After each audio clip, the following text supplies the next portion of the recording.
She creeps in before the break of dawn, silently, discreetly. Carnival Cruise Lines first changed the landscape of the Charleston Harbor in May 2009, but has the industry peacefully changed our waterways? It's more important what you don't see.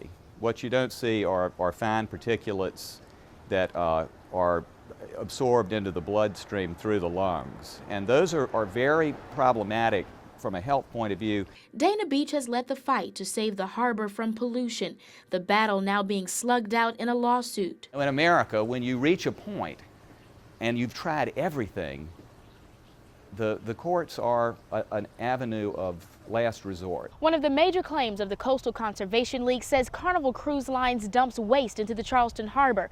Carnival documents say that just isn't true. Well, the Conservation League says just prove it. Well, we don't know whether Carnival is discharging. They say they're not, and we believe that in the sense that we aren't calling them liars. But like any business, we need to monitor and we need to have parameters about how they operate. A state law prohibits Carnival Cruise Lines from releasing waste into the Charleston Harbor. Carnival says it voluntarily dumps its waste nearly 13 miles out, 10 more miles than required.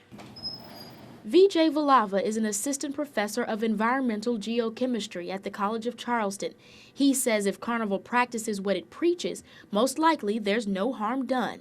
That's probably far out enough that it's dispersed and diluted so much we probably are not going to see any of it out here in Charleston. If we do, I'll be really surprised. The question is, who really knows? Who's got those numbers? Who's done those analyses? Who's measured the pollutant levels? We wanted to know, so we got the numbers ourselves from the Department of Health and Environmental Control. It monitors water quality about every 6 weeks. The most important numbers: the biochemical oxygen demand, or BOD, and the levels of acid. To simplify, a lower BOD number means there's plenty of oxygen for ocean life. That number we found has not changed since Carnival arrived. The levels of acid in the water, however, have fluctuated slightly.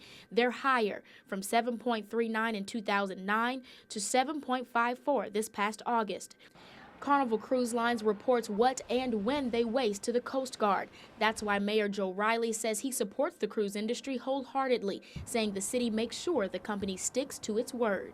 The U.S. Coast Guard is right here, right in our harbor, and if they thought anything was going on, they would go right to the person they felt responsible. So it seems only a wave of justice will take the mystery out of the industry and shed some light on its lasting impact. Valencia Wicker, ABC News 4.